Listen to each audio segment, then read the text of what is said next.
Hello प्यारे बच्चों, Lakshman classes में आपका स्वागत है। हम लोग देख रहे हैं 10th क्लास के मोस्ट इंपोर्टेंट क्वेश्चन जो पेपर में हर साल आते हैं प्यारे बच्चों। तो सबसे पहले देखते हैं कौन कौन से चित्र हर साल पेपर में आते ही आते हैं। तो ये है मानव का नर जनन तंत्र का चित्र बेटा। तो ये पेपर में हर साल लगभग आता ही आता है, तो इसको अच्छे से बना लें आप, ठीक है। जो जैसे मैंने पेज पे बनाकर दिखाया है आपके लिए, देखो पेंसिल से कलर किए हैं, ऐसे ही आपको ये चित्र बनाना है, इसलिए मैं दिखा रहा हूँ आपके लिए बेटा, ठीक है।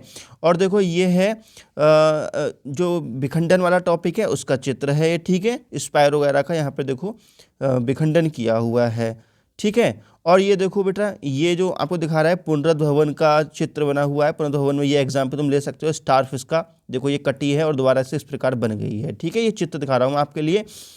नर जनतंत्र का आता है, मादा जनतंत्र का चित्र भी हर साल पेपर में आता है। चित्र पहले मैं दिखा रहा हूँ आप लोगों के लिए, उसके बाद मैं आपके लिए सारे क्वेश्चन बताऊंगा कौन कौन से पेपर में हर साल आते हैं। फिलहाल क्वेश्चन इंपॉर्टेंट चित्र देख लो जो पेपर में आते ही आते हैं बेटा, ठीक है। यह है पुष्प की काट का चित्र बेटा, ठीक है। तो ये चित्र भी देख लो आराम से और चित्र बना लेना, स्क्रीनशॉट ले लो जैसे मैंने बनाए हैं पेंसिल से, ऐसे ही आपको ये बनाने हैं, ठीक है। देखो बहुत अच्छे से एक एक करके पॉइंट्स को एक्सप्लेन किया है चित्रों के माध्यम से। ये बीजाणु समाज संघ का बेटा चित्र है। तो इसमें क्या होता है, जैसे कोई ब्रेड का टुकड़ा रखा होता है ना, उसमें छोटी छोटी फफूंदी जम जाती है इस तरीके से, जिसमें मोटी भित्ती होती हैं ये बेटा, ठीक है। तो ये इस प्रकार से पूरा का पूरा डायग्राम बना हुआ है, तो अच्छे समझ में आ जाएगा बीजाणु समाज संघ क्या होता है ये, ठीक है। और ये सारे जो वीडियोस हैं इसके फुल डिटेल वीडियोस मेरे यूट्यूब चैनल दे सकते हो, बायोलॉजी में जाकर के भी। और फिलहाल अभी मैं इंपॉर्टेंट बता रहा हूँ जो पेपर में आता है बेटा, बडिंग मुकुलन। देखो ये इसमें मुकुलन ऐसा होता है, ठीक है। प्रकाश संश्लेषण के लिए चित्र ये वाले बनाने हैं आपके लिए, ओके। और बाकी का ये बेटा देखो ये है ये पुनर्भवन का, ये भी एग्जाम्पल है प्लेनेरिया वाला, ठीक है। और द्विखंडन का ये वाला भी एग्जाम्पल है, इस प्रकार से भी आप देख सकते हो। और बेटा देखो बडिंग का ये चित्र बना सकते हो आप, ठीक है। और नेफ्रॉन, ये तो बहुत ही इंपॉर्टेंट है, ये पेपर में हर साल आता है। नेफ्रॉन का चित्र ये है, ठीक है। और अमीबा में न्यूट्रिशन बेटा, ये चित्र अमीबा के हैं, ये बना सकते हो, ये देख सकते हो प्लेलिस्ट में आकर सभी में डाल रखी हैं, ठीक है। ये पाचन तंत्र भी आता है। तो ये सारे चित्र मैंने दिखा दिए जो इंपॉर्टेंट चित्र हैं। फिलहाल अब देखते हैं क्वेश्चन आंसर कौन से हैं जो कि पेपर में हर साल पूछे ही जाते हैं। तो बायोलॉजी के क्वेश्चन आंसर देखते हैं बेटा, ठीक है। तो बायोलॉजी के क्वेश्चन आंसर ये हैं, और चलो यहाँ से स्टार्टिंग करते हैं पहले। तो सबसे पहली बात तो ये है कि चलो बायोलॉजी की देखते हैं सबसे पहले क्वेश्चन आंसर हम लोग।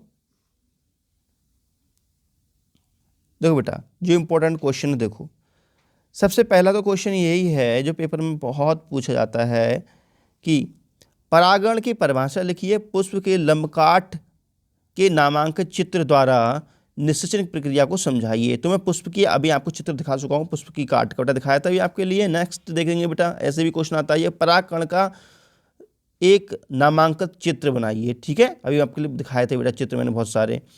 पुनरुद्भवन किससे कहते हैं, कोई दो उदाहरण दीजिए। तो पुनरुद्भवन बेटा किससे कहते हैं, और उदाहरण मैंने आपके लिए दो दिए थे, प्लेनेरिया वाला दिया था एक, और एक दिया था बेटा मछली वाला, स्टारफिश वाला, है ना। और लिंग संलयन रोग क्या होता है, किन्हीं लिंग संलयन रोगों के नाम लिखिए बेटा, ठीक है।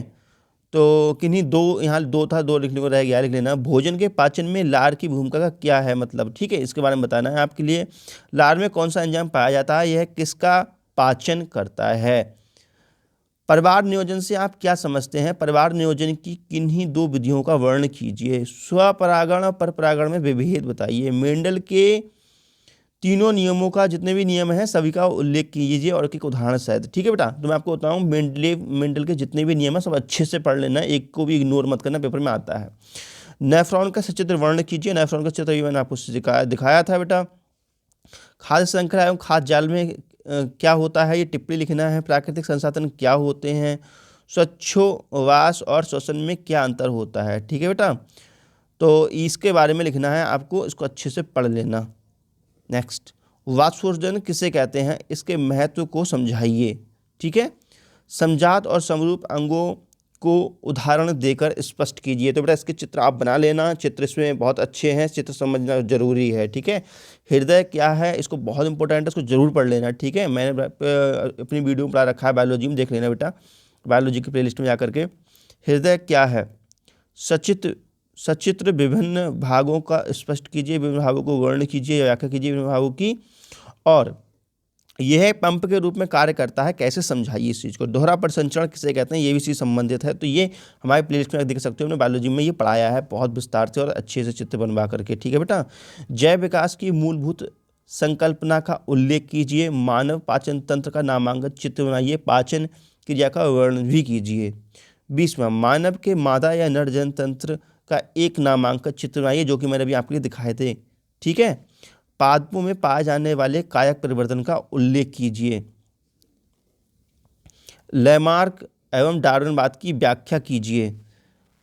स्टोमेटा क्या है, या रंध्र क्या है, या वतर रंध्र क्या होता है।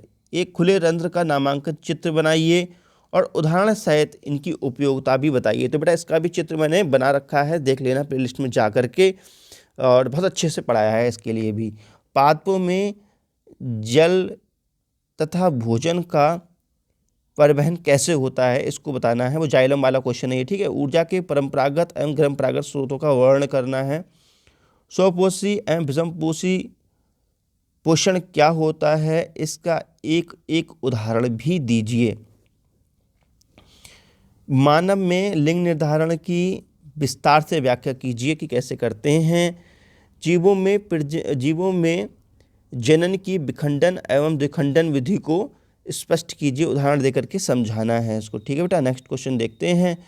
ओजोन परत क्या होती है, यह प्रकृति में किस प्रकार अपक्षयित होती है मतलब। ठीक है। अपक्षयित का मतलब एक बेकार होना। ठीक है। जैव निम्नीकरण एवं अजैव निम्नीकरण क्या होता है और उसका वातावरण पर क्या प्रभाव पड़ता है, इसको भी देख लेना बेटा क्वेश्चंस को। ठीक है। तो एक बार फिर से चित्र देख लो बेटा। इन चित्रों को बहुत अच्छे से आप लोग तैयार कर लेना। जैसे कि मैंने देखो कलरफुल पेंसिल से बनाए हैं, इसलिए कलरफुल पेंसिल लेकर के आइए और आप ऐसे चित्र जरूर बनाइए। ठीक है। बिल्कुल शर्माना नहीं है, सारे चित्रों को अच्छे से अध्ययन करना है, क्योंकि पेपर में ये चित्र आते ही आते हैं। ठीक है। तो वीडियो अच्छे कर दिया, लाइक प्यारा सा क्यूट सा कमेंट कीजिए। तो बेटा कुछ भी और चाहिए आपके लिए 10th क्लास की साइंस से रिलेटेड, तो मैं आपके लिए जरूर आऊँगा, लेकिन कमेंट करके आप जरूर पूछिएगा। ठीक है। और जब पेपर दे करके आओ तो सारे क्वेश्चन आपके पेपर में फंसेंगे, तो आप कमेंट कर जरूर बताना कि पेपर आपका कैसा गया। तो मिलते हैं बेटा नेक्स्ट वीडियो में, तब तक के नमस्कार, जय हिंद, वंदे मातरम, best of luck my dear student.